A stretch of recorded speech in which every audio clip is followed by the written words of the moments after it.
Hello everyone, I just want to say before this video starts, thank you very much to all of those who have watched my street weekend video. It was probably the most fun video I've ever made. It was fantastic. The street weekend was such a good event, so well organised and so much fun. So anyway, this video is not going to be so much fun and not so well organised. I've got a few things.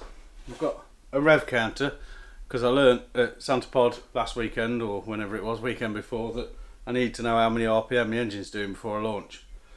I've got a GPS speed signal generator as well, that I need to wire into the ECU for a speed signal, because the ECU doesn't currently have a speed signal. And then I've also got, just down there, some pieces of wood, so I'm going to start making a dashboard.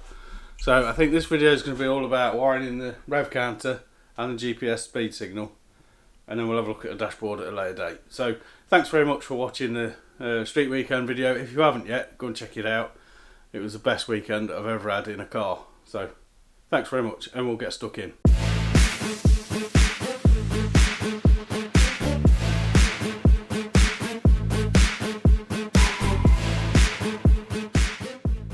I've got a couple other little bits and pieces. I've got some little LEDs for check engine light, high beam indicators and those bits and pieces. So I think what I'm going to do is start by stripping out the centre binnacle and the dashboard bits and pieces, and see about getting stuck into making this dashboard, because I've got my MDF down here. I really need to do it, don't I? So I'll do that first and then catch up with you in a minute. Things have escalated somewhat. Whoops, tripping over the bonnet. Yes, things have escalated. So I started pulling apart the dashboard bits and pieces to have a look at it, and then decided the wiring's not very tidy, so I started pulling that apart, and I'll show you where I'm at. So that's all the bits of dashboard that's come out, and I'll have a look inside the car. You can see it's all a bit empty, and there's lots of wires all over the place. We've made progress. I want to show you something cool. So one of the things I'm doing is putting a speed signal, GPS speed signal generator into the car, because the ECU should have a speed signal input, and I haven't got one because I haven't got an ABS system on this car. So it does things like, it will cause the engine to cut out if I slow down from speed to idle and stop. It will cut out and doesn't know how fast it's going. So I bought this little box. I'll turn the camera around and show you. This little box here connects into the ECU through, I've only got it kind of jerry-rigged together through that wire there at the moment. And I've got this app on my phone is plugged into the diagnostic port. So if I just enter the setting mode on this module, to calibrate it, you've got to set it. So now it's saying the vehicle's doing 50.3 miles an hour. So you use the two buttons on this module to set it to 50 miles an hour, which I just have done. So that will now give a live GPS speed signal into the ECU, which is pretty cool.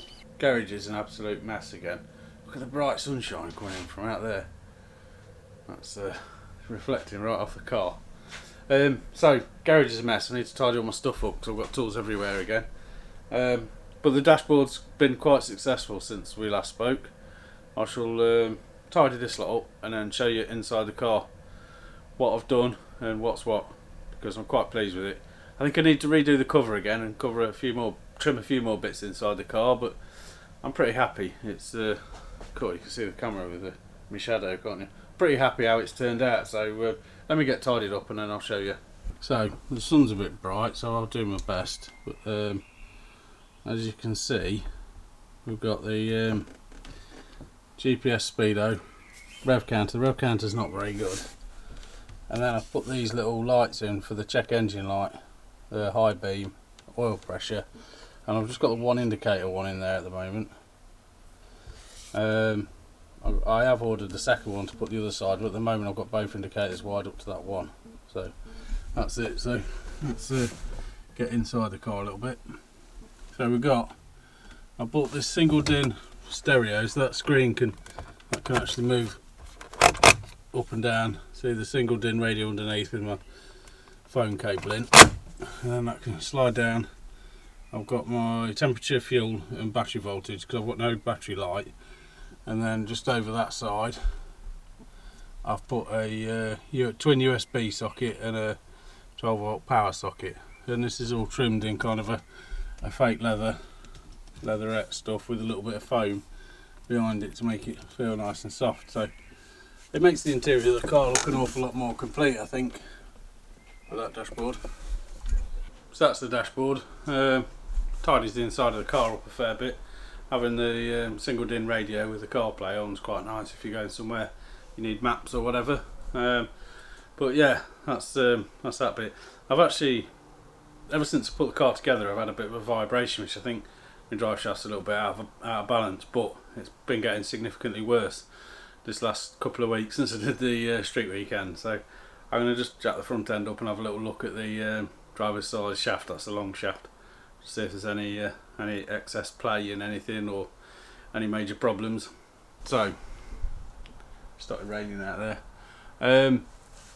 I've got the car jacked up on axle stands. I've just had the DTI on my drive shafts, not massively out, 0.3 of a millimetre, the long one.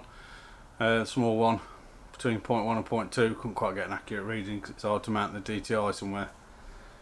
I have got near side, front, track rod ends, got a load of play in it, so that's not going to help with vibration on the front end. So I'm going to drop it back down the floor now, and I might just turn it round, put the back end in the garage, and just go around the back end because there's a little bit of a knocking noise on the back. Although it's getting wet, we'll see. So I've got the car turned around. As you can see, that sun's bright. Should we move around this way a bit? So I've got the car turned around. I've jacked up the rear end. I've took the rear wheels off. I had a little bit of a look at them, and I found one of the rear wheels sounds like it's got something inside the tyre. It's rattling a bit. So obviously that's going to cause a vibration. So I'm going to go for a little drive in a bit and see how that feels. I've also adjusted the shocks a little bit, stiffened them up a bit, see how that feels. Because I noticed in the photos I got from Santapod, the back end of the car squats a lot. So yeah, done that. So I'll nip out for a little test drive soon.